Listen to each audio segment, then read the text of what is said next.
the last thing that we need to configure is the program that we are going to run. Okay, so there is a way to program the programs here. It's an sequence program. So you need to click here in the procedure editor.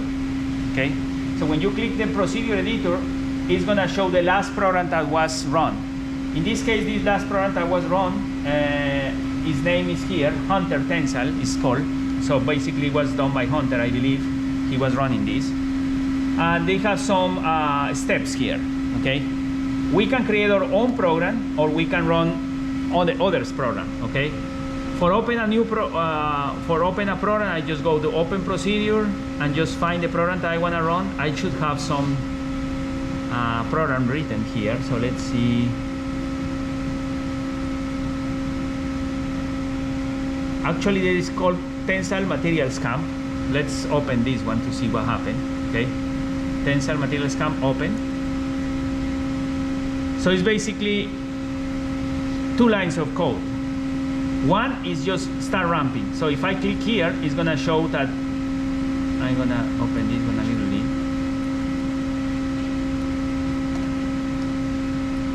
It's basically saying move at a rate of 0.5 millimeters per second and move it 200 millimeters in tension, okay, relative motion. If I pull negative, it's gonna be in compression, okay? So here is the velocity and here is the total displacement. And the second line of code is basically the data that it's saving. So in this case, it's saving at 5 Hertz. And the signals that are saving are time, displacement, force, and the output input, which is the laser. Okay, so we are saving all of this data. And something that always you need to check is that here in the data analysis destination, this option should be written, because in other way in the text file is gonna put a lot of headings. So I'm just gonna click here, just first write data header only. Output units in this case is in international system, small, so it means millimeter, kilograms, so on. So that's it basically. And I can change this rate. So for example, if I want to save more data points per second, I can change to, let's say, 50. So at 50 Hertz, or 50 samples per second, okay? Usually, depending on the velocity, I can save less or, more data. I'm just gonna leave it for 50. I don't know how it's gonna work. So we have 0.5 millimeters per second, 200 millimeters. I'm just gonna save. And if I close it, you're gonna notice here that in the procedure name is the Tensile Materials Camp, the program that we just edited. If I wanna change the program, I need to go again to procedure editor, open a new program, or write a new one, okay? So in this case, we're gonna use this one. Now, the last step is putting a name of specimen. So the specimen that we are gonna test here, so for example, in this case, we're gonna test, and today is 7/14. I don't like to leave spaces, by the way, because this is an old system, so I like to clean all of the spaces with an underscore, 1401, okay? And before start, always put enter, that's important. If you don't click enter, it doesn't create a new file, so we need to put an enter, okay? So that's basically what we have. The next step is just start the system here with the click button, okay? But I want to also configure like a visual, I'm gonna close this. I'm gonna configure a visual indicator. In this case, I go to a scope, open, and it's gonna show me a visual graph. Oh, that's good. Okay, just to visualize what is going on. So in this case, yeah, I can just, in this case, it's gonna be force displacement, right? So I can select the channels that I want to plot. In this case, I'm selecting force in the Y and displacement in the left, in the XY. Now, we need to know where we are located. So in this case, if we notice, for example, here, let me just change this one to displacement. So right now we are in -28 position. That's the position of the piston. We didn't normalize that. So in the y-axis, I need to move this one to approximately the same value, which is -20 something. I need to be in 0 force, which is approximately here. So when I start to collect data, this needs to be running, by the way. You see the small dot there, it's gonna start to create the data, show the data. This is just display mode, okay? We are saving data in another file. Okay. So, that's basically what the configuration is. Yes. So we are ready to go. So everything okay? So make sure that everyone has safety glasses. So we just can click run. Now, if something happens, we can put the stop. If something really bad happens, we just put the push button there. Okay? The emergency button. Okay, so let's go start. So we're gonna click start, and we are gonna start to notice that we load it, and the system is gonna start to load there too. It's gonna be fast, so we're going to elastic. We close fast elastic. Now we are in plastic behavior. So you're gonna start to notice that the material elongates.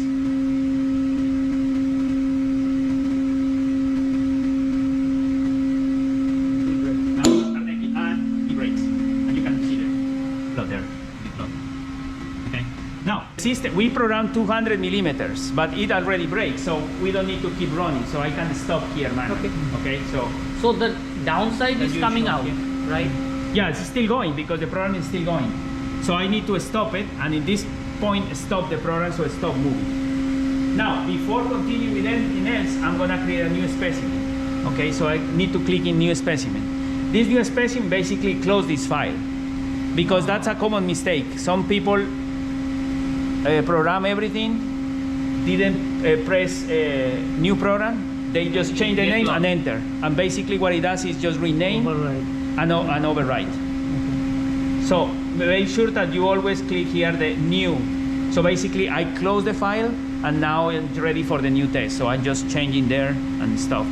By the way, now that we are here, we just close the file there. I can minimize. We have a short, yes. We have a shortcut to MPTs here, folder. We click there, we click specimens, and we have our folder here in data creators, which is the test 714. So if I double click, I click in the data specimen, and we have all of the data: time, displacement, force, and the laser extensometer. Okay, so we have all of the data collected here. Okay, so we can plot this one externally. So the data is automatically saved there. Now, for taking the sample, so we come to the machine. Always be careful to don't move too much the system. So close, hold this one, and it's warm.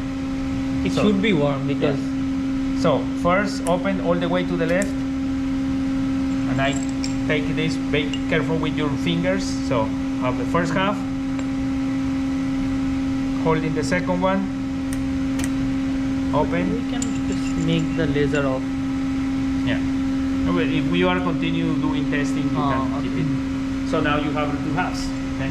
The next step is trying to measure the length, the final width, because it's different area, final thickness with the calipers, and the final length, basically, because we have the two marks. We have the final and so we can do that in a minute. But before we go to the table, we just can go here and stop. So we can come to the machine when we are done.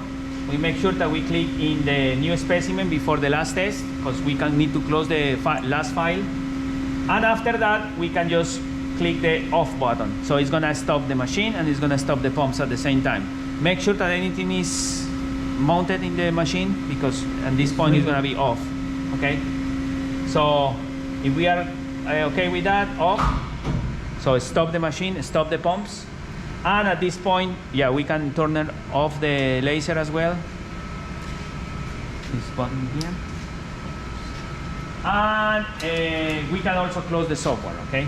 So close, it's gonna ask me to quit, yes. No. Yeah, we need to disconnect that. Do we want to save the changes? We can save or not and say yes. No, let's say no more. And finally, the pumps. We need to also turn off the pumps.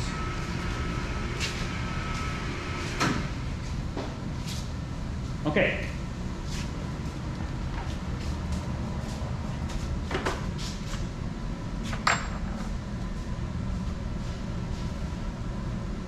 Now, when we are measuring, if we are doing some research, we never put the two surfaces together because we are gonna Have some gap. measure damage the fracture surface. Yeah. So if we want to study fractography, we need to keep this, you know, clean. Okay. In case that we don't care, we can just put it together because sometimes people just want to put together, see, you know, how it works, how it looks. But that's the wrong procedure because we want to preserve the fracture. In this case, we don't want to preserve that. So what I'm gonna do is I'm gonna remove. If we want to preserve that, usually what I do is I measure individually, or I try to measure using the optical microscope, so the portable microscope, to measure the distances. In this case, we don't care, so we can place our sample together But still, there will be some gap. as close as we can, okay? There is still a gap, but you know, that's what we can get. So make sure that our calipers are at 0, and I'm just gonna measure between our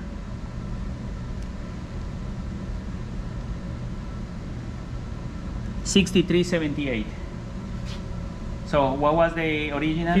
50.95. So it has a 12 millimeters elongation. Okay. Now we can also measure the final area. In this case, it's more tricky because you know they have it's in both sides. So let's see. We carefully measure the width. It's approximately 10.8. And the thickness, you notice, is also changed a little bit, but it's in both halves. So sometimes what I suggest is measuring both in the broken area, making sure that you are not measuring the edges, and average it. So for example, in this case, it's approximately 4.05. And in this case, it's approximately 4.06, 4.05 too. So the average is 4.05. So the original was 4.94, 4.01. So we have a reduction of thickness, reduction of width, so we can calculate the reduction of area. So we have the reduction of area, the elongation, and from the information from the machine, we can extract the stress strain curve. We need to calculate the stress strain curve. So, you know. Basically, we want that stress strain. So that's the procedure to go.